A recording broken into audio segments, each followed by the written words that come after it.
Hi, I'm Sue Sherman from Newmarket, Ontario, Canada, and I'm so thrilled to say that this is my first time being accepted into Quilt National. I'm an art quilter since about 2017 when I retired from my previous job as an engineer, working primarily in the transit industry.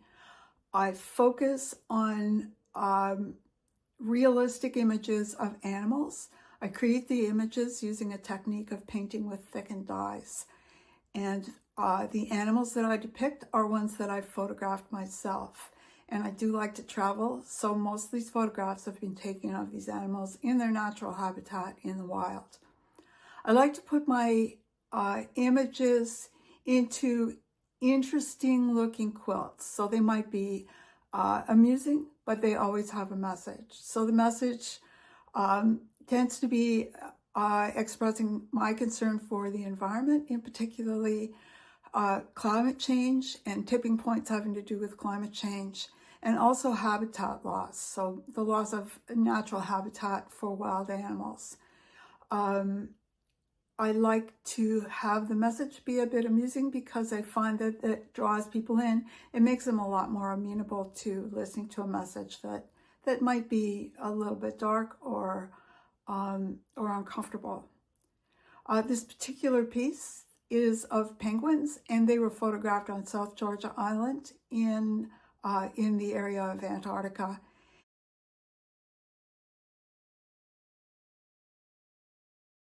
So, if any of you are familiar with my work, you know that I like to do things with a strong environmental statement or something about habitat, animals.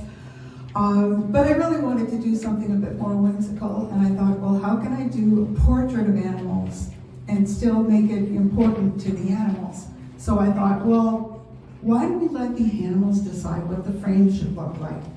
So I imagined the penguin family going to the goldsmith to commission a frame.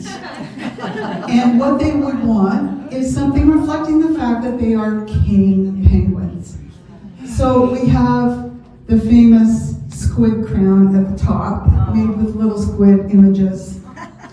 And we have, instead of lions rampant like humans would have, we have orcas and skuas.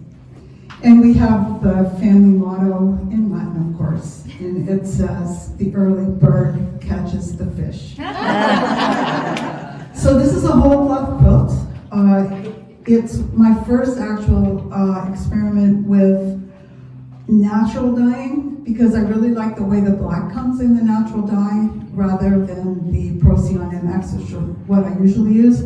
So I did the whole piece, just the ovals, and then steamed it, and then added the gold work in metallic fabric paint.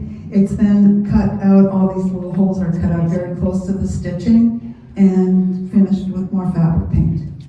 And the hanging sleeve is up here, and it's got two rods, one here and one here, that go all the way across, and that's all it needs to hold it, except the little help at the top there to stop the crown from flopping down.